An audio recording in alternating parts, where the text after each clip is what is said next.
Greetings everyone. Very colourful day. The world continues to expand. I continue to expand. I managed to go to the coffee shop and only have one expensive coffee instead of the normal two. Progress, evolution. And apart from the amazing coffee, the reason I keep on going back to the coffee shop is because I'm making a lot of demos in that coffee shop at the moment. The songs are literally flowing. There are certain places where you will be more creative than others, and those places may switch. And I found it's not always a recording studio. It's a bit of a weird thing that you go to a place to be creative, because that's not always where the creativity comes. Devil's advocate. At the same time, you also have to sometimes throw yourself into these situations. You can't always wait for them to kind of come. You have to bring that finger across the road again. You have to put your foot on the accelerator to get the creative engine moving as well.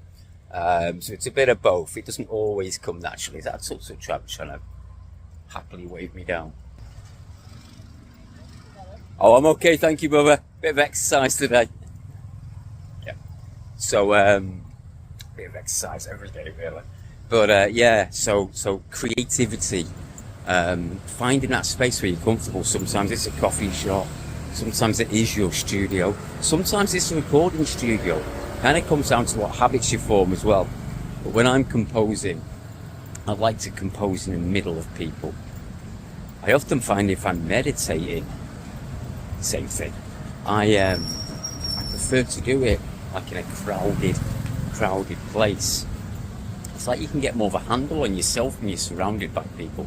You can tap more into your own energy, as strange as that sounds. And effectively, when we're songwriting, when we're composing, that's what's going on. I'm tapping into my own energy field far from beyond, and I'm kind of bringing it down.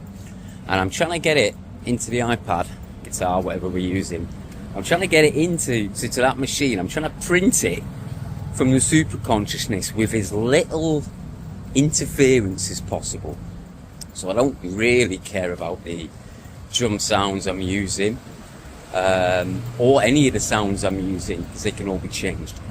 That is the benefit of modern recording, that we can create these songs using any sounds we want, using virtual instruments, because we're just trying to capture the essence of whatever this song is that's coming through to us.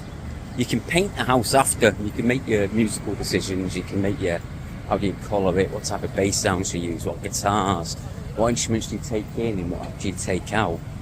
But effectively, the most important thing is to try and get that initial idea from the ether printed down. Anything else after that is colouring it, structuring it, producing it, turning it into a record. So that's my method. That's why I use, now especially, use Ableton Note, because it's just an idea machine. And once again, at the risk of repeating myself, I'm trying to get the ideas from the ether into this reality with as little interference as possible. What is interference? Well, it's thinking about instrument sounds when I don't need to think about the instrument sound. I'm just trying to capture the actual melodies and the harmonies. All that stuff comes afterwards. Yeah, so once again, trying to capture lightning in a bottle, sparks of magic. When your brain gets involved in thinking about this or that, kind of severs the flow. So yeah, that's my method. And at the moment, that coffee shop is where the creativity, it's not where it's coming from. It's coming from me, but that's the space where it actually seems to be flowing better. So based on that, $3.25 for a full song demo idea. It's not a bad price to pay, is it? Could have paid a lot more to go into a studio and sit there forcing myself to try and be creative. But as mentioned, there are many routes. Like with songwriting, some people work on the lyrics first, some people work on the melody. I don't have a set way to do it. If I have a set way of doing it, I encounter blocks because I'm trying to use my mind to create instead of letting it flow through. But yeah, patterns, there are certain patterns. Like, I always start with a drum beat. For me, a drum beat is the beating heart and feel of any creation, even if it's a simple drum beat. So I always start with that. Yeah, so I always start with the drum beat, and then I will start with a static bass line, and then I build the chord progressions and everything else on top of that. That's just the way I like to work. There also seems to be a time scale for this stuff. You've got to kind of let this energy flow, and you've got to capture it within a certain amount of time without thinking about it. So as soon as I've kind of done that, then I leave the coffee shop, walk back to my apartment, will often stop off for an hour or two somewhere else, and then I can begin constructing the song at home after transferring it to the MacBook, to the bigger computer. So I started off on the iPad, no distractions, got the song in, channeled it, and then I often arrange it in the coffee shop, because once again, that's kind of the best place to do it as well. But then I can really start focusing on the song and kind of putting it together so it's release worthy. That's where all the magic little bits come in as well. So that is my current creative pattern. It can, may, and probably will change at some point. Obviously, when I leave CMRE, head to the aforementioned desert island, which is in about a week and a half. So I should probably book my bus and ferry to the desert island, which I will do today. But yeah, that's the current creative method of how this new album is coming together. And I guess we're going to be kind of continuing to write and finish it off while I'm on the desert island. There's a certain vibe to it. Yeah, there's a certain real electronic kind of dancier vibe about this album, which I'm really loving at the moment. It will have guitars in it, but they won't be. It's not a guitar album. I've had this conversation before.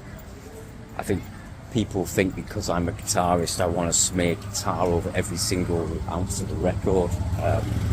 But no, I can't separate my mind from being a guitarist and being a songwriter at the same time. They're not exclusive to each other. Sometimes songs don't actually need guitars. And if songs do have lots of guitars in them, then I'm also a bit wary of cramming it full of other stuff. As with most things in life, it's about balance, isn't it? I hope you've enjoyed this little blog about the continuing songwriting process. I suppose if I was going to summarise everything, keep it simple, and the moment you start to do your own heading, that's blocking the flow of your creativity. So go and have a rest, go for a walk, pack it up, treat it like a sketchbook, and then open it up when you're in a slightly better position to keep on creating. Find patterns, break patterns, find new habits, break new habits. Feel, don't think. Feel. What does the music feel like? Forget the sounds. Stop thinking about it. What does it feel like? Does it move you? That's what we're chasing, because if you feel something, somebody else is going to feel it, aren't they? They're going to think about it differently, but they're going to feel it. Don't get killed crossing the road. Thanks for all your subscriptions lately. I've noticed they've gone up. People seem to be watching these vlogs. Thank you very much. Much appreciated. Thanks if you have subscribed. Thanks if it's been of any use. Thanks for watching.